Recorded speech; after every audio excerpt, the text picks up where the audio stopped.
नमस्कार, मैं हूं पुष्पेंद्र चौधरी और आप देख रहे हैं इंडिया वॉइस। देवभूमि समाचार में आपका स्वागत है। रुक करते हैं खबरों की ओर। देहरादून 28 जनवरी से राज्य में राष्ट्रीय खेलों की शुरुआत होने वाली है। इसका शुभारंभ पीएम मोदी करने वाले हैं। इसी में सीएम धामी ने महाराणा प्रताप स्पोर्ट्स कैंपस रायपुर में 38वें राष्ट्रीय खेल की तैयारी के संबंध में समीक्षा बैठक की। बैठक में विभागीय अधिकारी मौजूद रहे। साथ ही खेल मंत्री रेखा आर्या और मुख्य सचिव राधा रतूड़ी भी बैठक में मौजूद रही।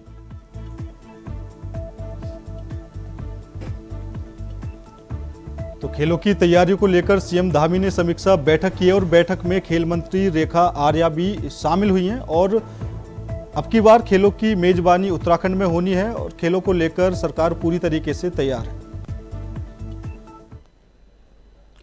सीएम धामी ने 38वें राष्ट्रीय खेल की तैयारी के संबंध में समीक्षा बैठक करने के बाद प्रेस कॉन्फ्रेंस कर तैयारियों की जानकारी दी।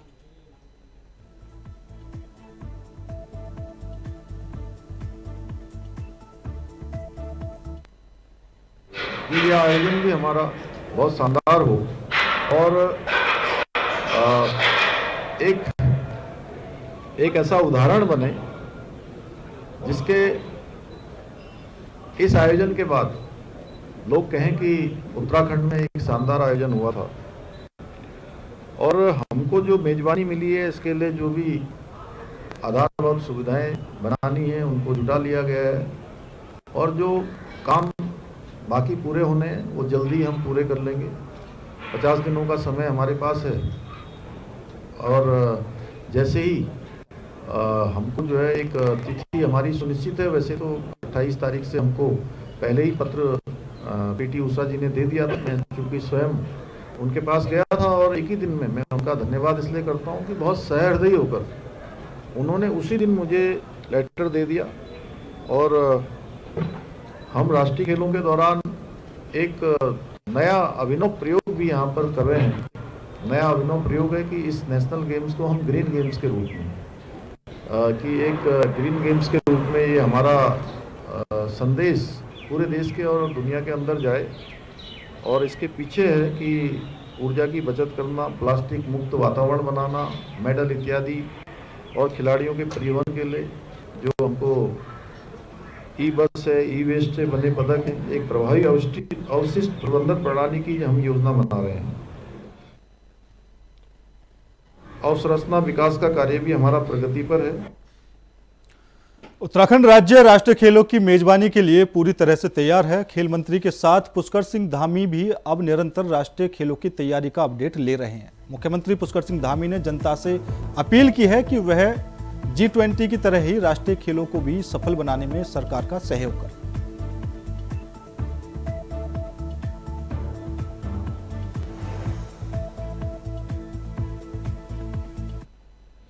उत्तराखंड में 38वें राष्ट्रीय खेलों का आयोजन होने जा रहा है। सरकार की तरफ से पूरी तैयारियां हो चुकी है, मैदानों का निरीक्षण हो चुका है और अब तैयारी इस बात की है कि इन खेलों को सफल बनाने के लिए जन सहभागिता ज़्यादा से ज़्यादा हो सके।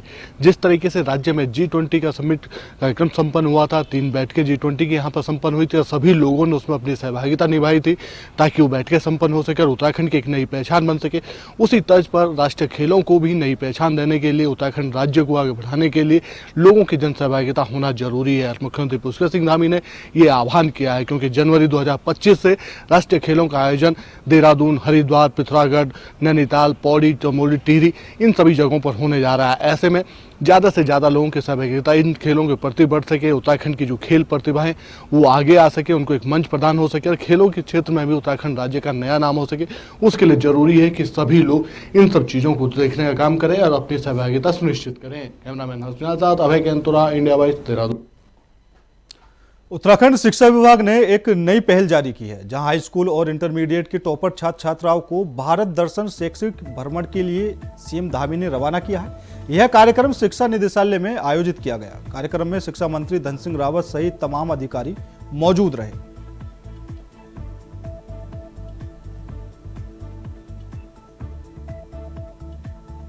मेरे ऐसे सभी प्रिय छात्र एवं छात्राएं और हम सब के इस शैक्षिक भ्रमण कार्यक्रम को कल के अखबारों में, प्रिंट मीडिया में, इलेक्ट्रॉनिक मीडिया में प्रमुखता से पूरे देश को बताने का काम करेंगे कि यह भी उत्तराखंड सरकार का एक अभिनव काम है कि पूरे देश में हमारा राज्य बहुत सारे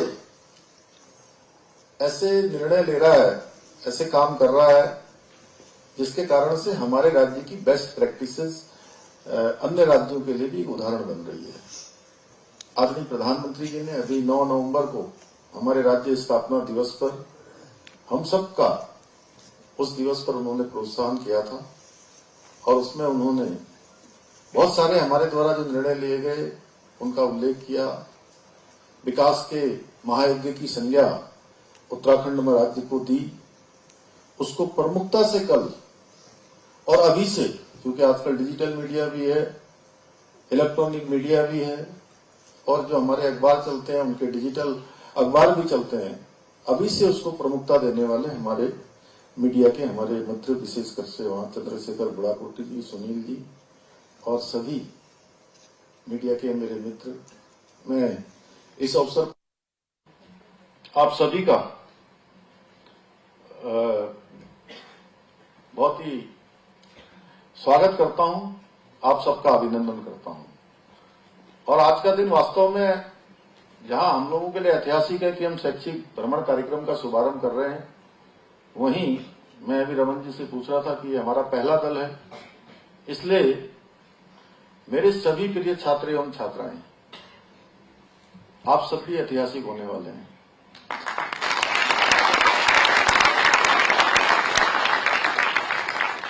क्योंकि आज इस कार्यक्रम की शुरुआत और पहले दल के भ्रमण में जाने वाले आप सब लोग यात्री लोग हैं, तो मैं आप सबको शुभकामनाएं देता हूं। और आज मुझे यह देखकर बहुत ही हर्ष की अनुभूति भी हो रही है कि हमारी सरकार के द्वारा जो घोषणा की गई थी उसमें से अभी रमन जी ने जैसा बताया कि 157 छात्र एवं छात्राएं, हमारे होनहार बच्चे, हमारे उत्कृष्टता को प्राप्त करने वाले मेधावी छात्र एवं छात्राएं भारत दर्शन शैक्षिक भ्रमण कार्यक्रम के अंतर्गत हिमाचल प्रदेश, पंजाब, चंडीगढ़, हरियाणा और दिल्ली के ऐतिहासिक स्थलों का भ्रमण करने वाले हैं, भ्रमण को जाने वाले हैं। देहरादून के परेड ग्राउंड में 12 से 15 दिसंबर तक 10वीं विश्व आयुर्वेद कांग्रेस और आरोग्य एक्सपो का आयोजन होगा। गौरतलब है कि उत्तराखंड पहली बार विश्व आयुर्वेद कांग्रेस का होस्ट बना है। इस 4 दिवसीय अंतर्राष्ट्रीय कार्यक्रम में 54 देशों के 6000 से अधिक प्रतिनिधि शिरकत करेंगे। अब आयोजन में महज कुछ ही दिन बचे हैं और तैयारियों को अंतिम रूप दिया जा रहा है। इस दौरान सीएम धामी ने सचिवालय पहुंचकर विश्व आयुर्वेद कांग्रेस और आरोग्य एक्सपो पुस्तक का विमोचन किया। इस दौरान सीएम ने क्या कुछ कहा, सुनिए।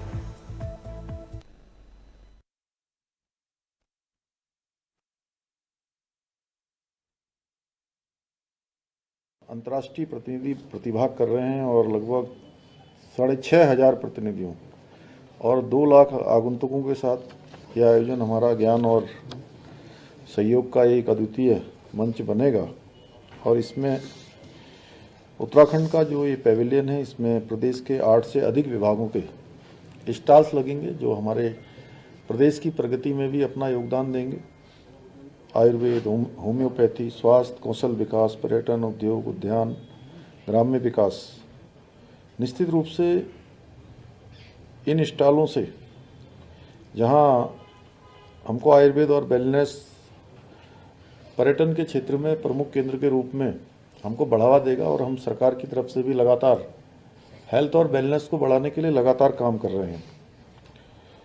और यह आयुर्वेद के जो फायदे हैं और नए नए नवाचार हैं, नए नए शोध अनुसंधान हैं, उसके साथ ही इसके एकीकरण के प्रति भी लोगों को जागरूक करने का भी काम करेगा। और हम सब लोगों ने देखा कि कोरोना महामारी के समय में जब बहुत सारी जो आधुनिक विधाएं हैं उस समय बेअसर हो रही थी, उनका प्रभाव नहीं हो रहा था, ऐसे समय में हम लोगों ने आयुष का, आयुर्वेद का, योग का हमने प्रभाव देखा है, किस प्रकार से वो जीवन रक्षक के रूप में हम सबके समक्ष कारगर साबित हुई है।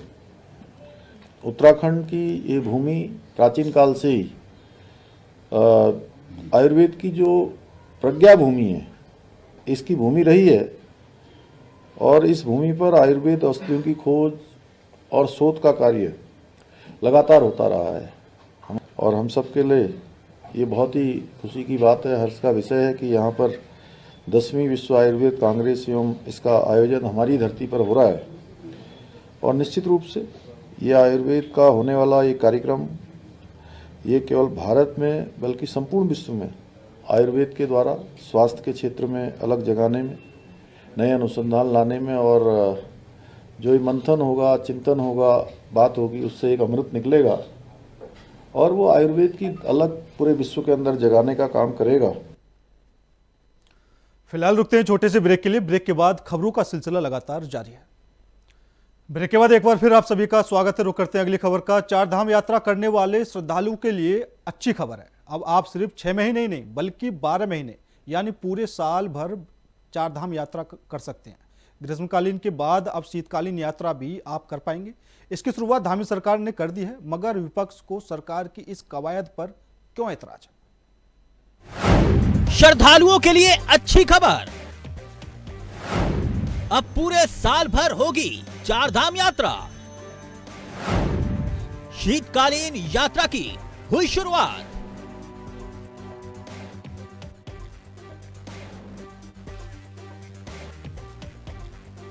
जी, अगर आप चार धाम यात्रा पर जाने के इच्छुक हैं तो ये आपके लिए अच्छी खबर है। अब आप सिर्फ 6 महीने नहीं बल्कि पूरे साल भर चार धाम यात्रा कर सकेंगे। उत्तराखंड की धामी सरकार ने इसकी शुरुआत भी बकायदा कर दी है। मुख्यमंत्री सीएम धामी ने बाबा केदार के शीतकालीन प्रवास स्थल और पंच केदारों के गद्दी स्थल ओंकारेश्वर मंदिर ओखी मठ से चारों धामों की शीतकालीन यात्रा का शुभारंभ कर दिया। सरकार की कोशिश और मंशा ये है कि श्रद्धालुओं के लिए 12 महीने यात्रा से यात्री जुड़े रहें। साथ ही सभी चार धाम यात्रा के व्यवसायियों को रोजगार 12 महीने मिल सके, जिससे राज्य की तकदीर और तस्वीर सुधर सके।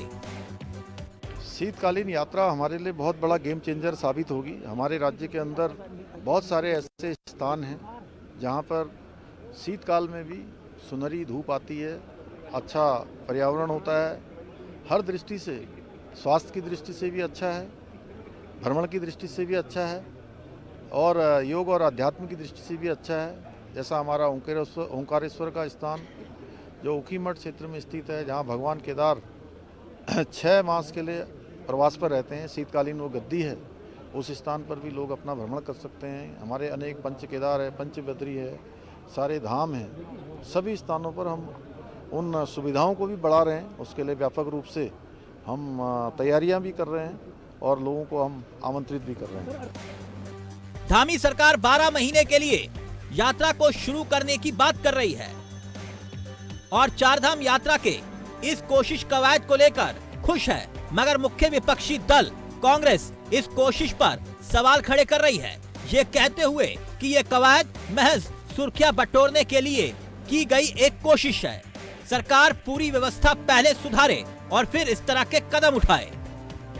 राज्य की धामी सरकार ने शीतकालीन चारधाम यात्रा शुरू करने की घोषणा की है। बहुत अच्छी बात है, शुरू कीजिए, क्योंकि चारधाम यात्रा से जुड़े हुए लोगों को, चाहे वो परोक्ष रूप से जुड़े हों, अपरोक्ष रूप से जुड़े हों, उनको एक आर्थिक सबल तो इससे मिलेगा ही, राज्य को भी राजस्व की प्राप्ति होगी और कहीं ना कहीं हमारे चार धामों का और प्रचार प्रसार होगा। लेकिन जो माकूल व्यवस्थाएं, जो ग्राउंड जीरो पर व्यवस्थाएं होनी चाहिए, व्यापक स्तर पर जो तैयारी होनी चाहिए, क्या वो हो गई हैं? इस पर आपको ध्यान देने की ज़रूरत है। अभी बिना बरसात के लैंडस्लाइडिंग की खबरें आ रही हैं और तो और मेडिकल फैसिलिटीज़ पूरी तरह से नदारद हमारे पहाड़ों में हैं। अभी मारचूला बस हादसा हमने देखा, 36 लोगों ने अपनी जान गंवाई, कितनी मशक्कत करके उनको खाई से ऊपर लाया गया और उसके बाद आसपास अस्पताल ना होने की वजह से रामनगर बेस अस्पताल ले जाया गया, जो 45 किलोमीटर दूर था। तो मुझे लगता है कि होमवर्क पहले सरकार को और शासन को अपना कर लेना चाहिए, बजाय इसके कि अपनी डुगडुगी पीटना शुरू करें। आपको बता दें कि शीतकाल में उत्तरकाशी के खरसाली गांव में मां यमुना की पूजा होती है, जबकि उत्तरकाशी जिले में ही भागीरथ नदी के किनारे बसे मुखबा गांव मुखी मठ में मां गंगा की पूजा अर्चना की जाती है। इसी तरह रुद्रप्रयाग जिले के ओखी मठ में ओंकेश्वर मंदिर में बाबा केदार की शीतकालीन पूजा होती है। वहीं चमोली के ज्योति मठ के नरसिंह मंदिर में गुरु शंकराचार्य की गद्दी की पूजा होती है। यानी अब पूरे साल भर चार धाम यात्रा चलेगी। इसी के साथ साथ माना जा रहा है कि सिर्फ 6 महीने ही जो अधिकारी व्यवस्था करते थे यात्रियों को लेकर, अब पूरे साल भर व्यवस्था करने के लिए अधिकारी और ज्यादा मुस्तैद रहेंगे, जिससे व्यवस्था और ज्यादा सुधरेगी। Abhay Kainthura, India Voice, Dehradun.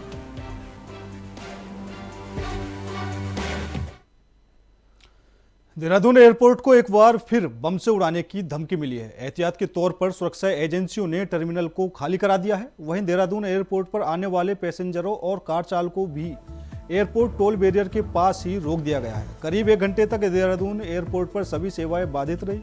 बम की धमकी मिलने के बाद एयरपोर्ट पर किसी भी आम आदमी को जाने की परमिशन नहीं दी गई है। वहीं सुरक्षा बलों ने पूरे एयरपोर्ट को घेर लिया है।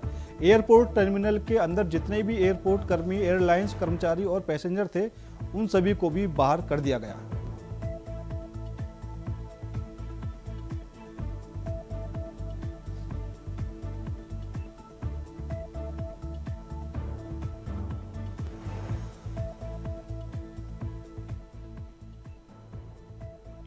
तो उत्तराखंड एयरपोर्ट को लेकर सुरक्षा बलों ने एहतियात बरती है और वहां पर सभी लोगों को वहां से बाहर कर दिया है और एयरपोर्ट को बम से उड़ाने की धमकी दी गई थी वहां पर। तो देखते हैं अब इस खबर को लेकर क्या कुछ जानकारी आगे मिलती है। वहीं अभी जो पूरा मामला सामने आया है, उत्तराखंड में जो सुरक्षा एजेंसियां हैं वो पूरी तरीके से अलर्ट हो गई हैं। सुरक्षा बलों ने टर्मिनल को खाली कराया है। जोली ग्रांट एयरपोर्ट पर बम की सूचना के बाद हड़कंप मच गया, जहां सुरक्षा बलों ने एहतियात के तौर पर वहां से सभी लोगों को बाहर निकाला। है वहाँ एक मेल से ईमेल करके सूचना दी गई कि जो टर्मिनल बिल्डिंग है उसमें बम है, जिसके बाद हड़कंप मच गया। और जो सुरक्षा एजेंसियां हैं उन्होंने जब पूरे मामले की पड़ताल की एयरपोर्ट पे आवागमन को रोककर, तो ये जो पूरी खबर थी झूठी निकली। कोई किसी तरह का बम नहीं निकला। पिछले बार भी हमने देखा था, एक बार जो एयरलाइंस है उस पर बम की सूचना दी गई थी, उसमें भी झूठी खबर निकली थी। जो ये शरारती तत्व हैं उनके खिलाफ अब जो इंटेलिजेंस है वो जांच कर रही है। एयरपोर्ट की जो अपनी जांच एजेंसियां हैं वो जांच कर रही हैं, CIA से भी इस पूरे मामले को जांच कर रही है। लेकिन फिलहाल राहत भरी खबर ये है कि किसी तरह का कोई बम जोली ग्रांट एयरपोर्ट की जो टर्मिनल बिल्डिंग है उसमें नहीं मिला। और जो मेल पर सूचना मिली थी प्रशासन को वो पूरी तरह झूठी निकली है। तो लोगों से अपील की जा रही है एयरपोर्ट प्रशासन की तरफ से कि आप लोग पैनिक ना हो, ये सारी अफवाह है। और जिस भी शरारती तत्व ने ये मेल किया था उसके खिलाफ जांच की जा रही है और उस पर बड़ी कार्रवाई करने के बाद पुलिस भी। उत्तराखंड में हरिद्वार जिले को छोड़ 12 जिलों में ग्राम पंचायतों का 27 नवंबर और क्षेत्र पंचायतों का कार्यकाल 29 नवंबर को समाप्त हो चुका है। वहीं निकाय चुनाव की तारीखों को लेकर स्थिति अभी साफ नहीं है। हालांकि राजनीतिक गलियारों में इन चुनावों को लेकर चर्चाएं तेज हो चुकी हैं। बीते 2 दिन पहले राज्य निर्वाचन आयोग द्वारा नगर निकायों की निर्वाचन नामावली को अपडेट करने संबंधी निर्देशों के बाद संभावना जताई जा रही है कि प्रदेश में 102 स्थानीय नगर निकायों के चुनाव अगले साल टल सकते हैं। निकाय चुनाव न करने को लेकर कांग्रेस बीजेपी पर लगातार हमलावर है। वहीं बद्रीनाथ से कांग्रेस विधायक लखपत सिंह बटोला ने बीजेपी पर गंभीर आरोप लगाते हुए कहा कि बीजेपी निकाय चुनाव कराने से डर रही है।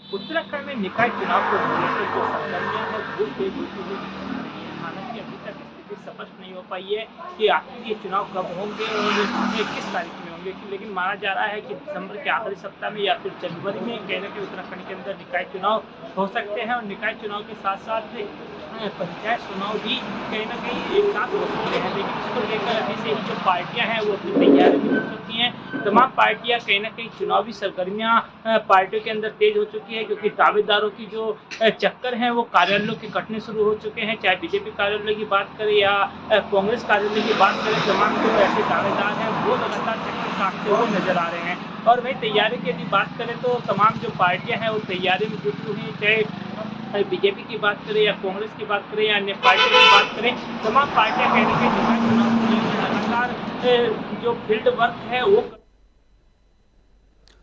राज्य में बदहाल स्वास्थ्य व्यवस्था और चरमराई। शिक्षा व्यवस्था के साथ ही छात्र संघ चुनाव न कराए जाने को लेकर कांग्रेस ने स्वास्थ्य और शिक्षा मंत्री धन सिंह रावत के खिलाफ जोरदार प्रदर्शन किया और उनका पुतला दहन किया। हल्द्वानी विधायक सुमित और कांग्रेस जिला अध्यक्ष राहुल चीनवाल के नेतृत्व में कांग्रेस कार्यकर्ताओं ने प्रदर्शन किया। इस दौरान उन्होंने राज्य में बदहाल स्वास्थ्य व्यवस्था और बदहाल शिक्षा व्यवस्था के लिए मंत्री धन सिंह रावत को जिम्मेदार ठहराते हुए सरकार के ऊपर आरोप लगाया कि आखिर सरकार और शिक्षा मंत्री धन सिंह रावत छात्र संघ चुनाव कराने से क्यों डर रहे हैं।